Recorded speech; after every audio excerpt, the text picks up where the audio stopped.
வணக்கம் நேயர்களே, சத்தியம் சாத்தியம் நிகழ்ச்சிக்கு வரவேற்கிறோம். காரைக்கால் மற்றும் புதுச்சேரியை தவிர்த்து தமிழ்நாட்டினுடைய அண்டை மாநிலங்களுக்கு எம்சாண்ட், ஜல்லி உள்ளிட்ட எந்த கனிமங்களையும் கொண்டு செல்லக்கூடாது என்று தமிழ்நாடு அரசு தற்காலிக தடையை விதித்திருக்கிறது. அதை பற்றியே பேச இருக்கிறது இந்த அமர்வு. அரசு விதித்திருக்கக்கூடிய இந்த தடைக்கான காரணமாக சொல்லப்பட்டிருப்பது மாநிலத்தினுடைய உள் தேவையை பூர்த்தி செய்வதற்காகவும் செயற்கையாக ஏற்பட்டிருக்கக்கூடிய ஒரு தட்டுப்பாட்டை போக்குவதற்காகவும் அரசு இந்த நடவடிக்கையை எடுத்திருக்கிறது என்று வெளியிட்டிருக்கக்கூடிய அந்த அறிக்கையில் மேலோட்டமாக சொல்லப்பட்டிருக்கிறது.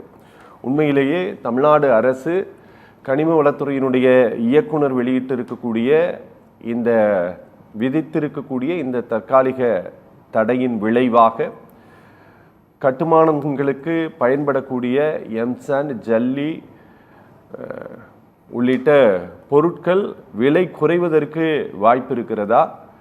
இதை மட்டுமே நம்பி வாகனங்களை வங்கியில் கடன் மூலமாக வாங்கி வாகனங்களை இயக்கி கொண்டிருக்கக்கூடிய மணல் லாரி மற்றும் டிப்பர் லாரி உரிமையாளர்களுடைய நிலை என்னவாக போகிறது என்பது பற்றியும் இந்த அமர்வு பேச இருக்கிறது.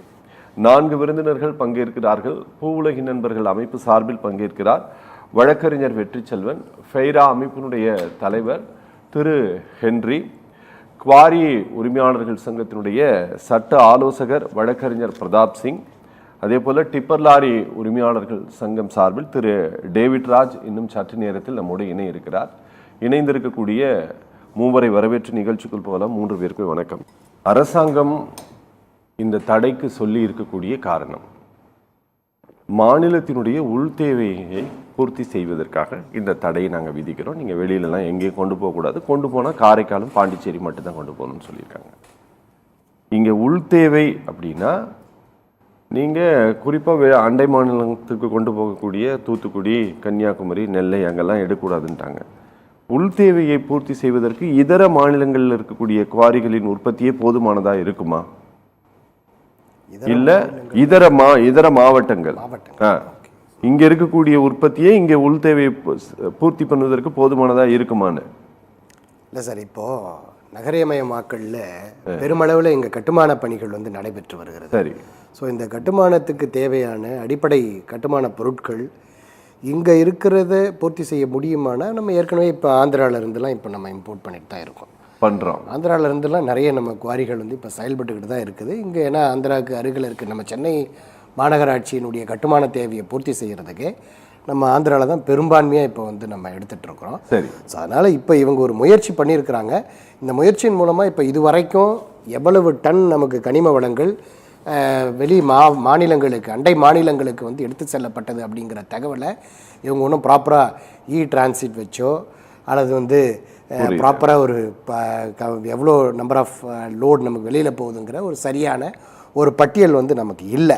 ஸோ இல்லாததுனால நமக்கு தெரியல. ஏன்னா ஜிபிஎஸ் மூலமாகவோ இல்லை ஜிஸ் மூலமாகவோ ஏதாவது கண்காணிச்சு இருந்தால் நமக்கு வந்து இவ்வளோ லோடு வந்து நமக்கு அல்லது இவ்வளோ டன் கனிம வளங்கள் அண்டை மாநிலம். எனக்கு ஒரே ஒரு இது மட்டும் சொல்லுங்கள். இப்போ நம்ம ரொம்ப அதிகமான டெவலப்மெண்ட் நடந்து வரக்கூடிய சென்னை, திருவள்ளூர், காஞ்சிபுரம் இந்த பகுதியினுடைய தேவைகளை பூர்த்தி செய்வதற்கு ஆந்திராவிலிருந்து வருகிறது அப்படின்னா இதையே ஒருவேளை இப்போ கன்னியாகுமரியில் இருந்தோ அல்லது தூத்துக்குடியில இருந்தோ நெல்லையிலிருந்தோ வாங்குறோம்னு வச்சுக்கோங்களேன், விலை குறையுமா ஜாஸ்தி ஆகுமா?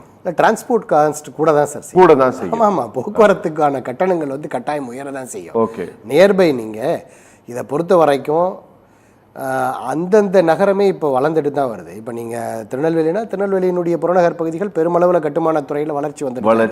ஓகே. ஆமாம், எல்லா மாவட்டங்களுக்குமே நமக்கு வந்து பாலங்கள் தேவைப்படுது, சிறு பாலங்கள் தேவைப்படுது, அணைகள் தேவைப்படுது, கட்டுமான பொருட்களுக்கு வந்து கட்டிடங்களுக்கு கட்டுமான பொருட்கள் தேவை இருக்குது.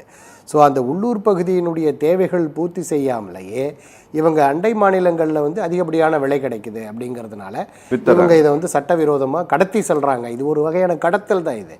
ஸோ அதனால் அனுமதி 10 லாரிக்கு வந்து நீங்கள் 10 லோடுக்கு ட்ரிப் சீட்டுக்கு அனுமதி வாங்கியிருப்பாங்க. ஒரே ட்ரிப் சீட்டை பயன்படுத்தி இந்த லாரி உரிமையாளர்கள் 100 முறை பயணத்தை மேற்கொள்வாங்க அரசு அதிகாரிகளின் உதவியோடு. சரி. அரசு அதிகாரிகளுடைய உதவி இல்லாமல் அவங்க செய்ய முடியாது. ஸோ அரசு இப்போ இந்த தற்காலிகமாக தடை விதித்து இருக்கிறத தற்காலிகமாக இல்லாமல் இவங்க என்ன பண்ணணும்னா, நமக்கு இந்த இயற்கையை வந்து கட்டாயம் பாதுகாக்கணும். அப்புறம் மக்களினுடைய வாழ்வாதாரமும் பாதிக்கப்படாத அளவுக்கு இருக்கணும்.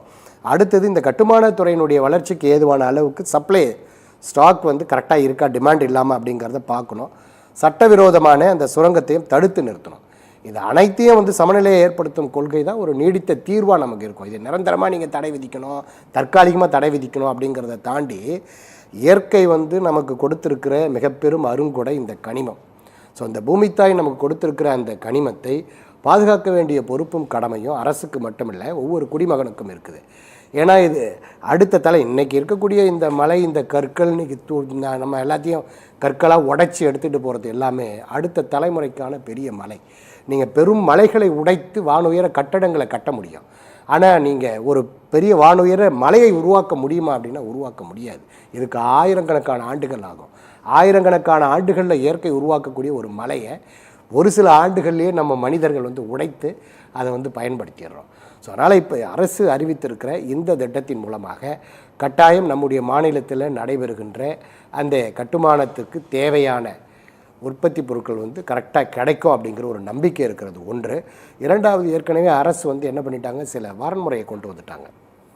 நீங்கள் இத்தனை டன்னு தான் நீங்கள் ஏற்றணும் அப்படின்ற அந்த கட்டுமான பொருட்களை இவங்க வந்து என்ன பண்ணிட்டாங்கன்னா, கருங்கல்லாக இருக்கட்டும், ஜல்லியாக இருக்கட்டும், எம்சாண்டாக இருக்கட்டும், க்ரஷர் குவாரிகள் மாதிரி ஒரு 4-5 குவாரிகள் வந்து செயல்படுது.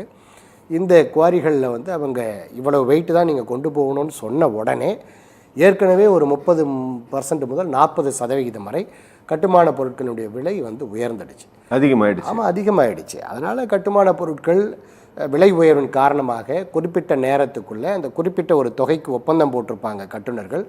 அந்த விலைக்கு அவர்களால் அதை உரிய நேரத்தில் கட்டி அந்த சம்பந்தப்பட்ட உரிமையாளர் கொடுக்க முடியல. அதாவது என்ன அளவு அந்த வாகனத்தில் ஏற்றணுமோ அவ்வளோதான் ஏற்றிட்டு வரணுங்கிறதையே ஸ்ட்ரிக்டா மானிட்டர் பண்ண தொடங்கணும்னவே விலை அதிகமாயிடுச்சு. அது நல்ல முயற்சி. அது வந்து அரசு தப்பு பண்ணிடுச்சுன்னு நம்ம சொல்ல. ஓகே, இல்ல கரெக்ட். நாங்களும் அதுதான் ஒரு 20 டன் அப்படின்னா ஏற்கனவே நம்ம லாரி உரிமையாளர்கள் என்ன பண்ணுவாங்கன்னா 30 டன் வரைக்கும் அதில் பயன்படுத்தும். சரி, புரியுது. 30 டன் பயன்படுத்தும் போது அந்த போக்குவரத்துக்கான கட்டணத்தை குறைத்து, இப்போ உதாரணத்துக்கு ஒரு 700 600 ஒரு டன் வந்து எம்சாண்ட் விற்றதுன்னு சொன்னால் இப்போ வந்து 1200 1500 வரைக்கும் ஆயிடுச்சு. சரி. ஸோ அந்த விலை உயர்வு வந்து பார்த்தீங்கன்னா பெருமளவில் ஏற்கனவே எம்சாண்ட் இப்போ தற்பொழுது மார்க்கெட் படி 1200 1500 கிடைக்குது. பி சாண்ட் 1400 1800 ஒரு டன் கிடைக்குது. ப்ளூ மெட்டல் 1100 1400 கிடைக்குது. ரிவர் சாண்ட் ஒரு இடங்களில் பார்த்தீங்கன்னா 2400 3000 வரைக்கும் கிடைக்குது. எர்த்து மண் வந்து பார்த்தீங்கன்னு சொன்னால் 4000 10,000 ஒரு லோடு கிடைக்குது. ஸோ அப்படி எடுக்கும்போது உதாரணமாக ஒரு டன் அப்படிங்கிறது ஒரு 4 டன், ஒரு யூனிட் அப்படிங்கிறது 4 டன்லேருந்து 4.5 டன் வரைக்கும் வரும். ஸோ 4.2 4.5 வரைக்கும் வரும். ஸோ இப்படி நம்ம பார்க்கும்போது 7,000 8,000 ஒரு யூனிட் மட்டும் வாங்க வேண்டிய ஒரு நிலைமை இருக்கிறதுனால புரியுது. கட்டுமானத்தினுடைய காஸ்ட் வந்து பார்த்தீங்கன்னு சொன்னால் ஆட்டோமேட்டிக்காக விலை வந்து கூடிடுது. ஸோ அதனால் அது அரசு சரியாக இந்த கட்டுமான பொருட்களுடைய விலையை வந்து கட்டுக்குள் கொண்டு வந்தால் தான் தற்பொழுது வந்து ஏற்கனவே கண்ணை முட்டும் அளவிற்கும் இந்த கட்டுமான பொருட்களுடைய விலை உயர்வினால பல கட்டுமான பணிகள் வந்து தேக்கம் இருக்கிறது. ஸோ அதனால் இதையும் நீங்கள் கவனத்தில் எடுத்துக்கிட்டு முறையற்ற குவாரிகளை வந்து தடுக்கிறது மட்டுமல்ல, இந்த கட்டுமான பொருட்களுடைய விலையுமே அவர்கள் வந்து கட்டுக்குள்ளே கொண்டு கண்காணிக்கணும்னு சொல்கிறீங்க. ஆமாம், கண்காணிக்கிறது மட்டும் இல்லை, நீங்கள் வந்து இதை முறையாக ஜிஸ் அமைப்பு மூலமாக நீங்கள் வந்து லாரிகள் வந்து எங்கே செல்லுது, சரியாக நம்ம உள்நாட்டுக்குள்ளே தான் வந்து செல்லுதா அப்படிங்கிறத கண்காணிக்கணும். ஜிபிஎஸ் கட்டாயம் வந்து பயன்படுத்தணும். ஒரே ஒரு சின்ன பிரேக் டிரான்சிட் பாஸ் கொடுத்தா அதை கண்காணித்து கட்டுக்குள்ளே கொண்டு வரதுக்கு வாய்ப்பாக இருக்கும்னு நினைக்கிறேன். ஓகே.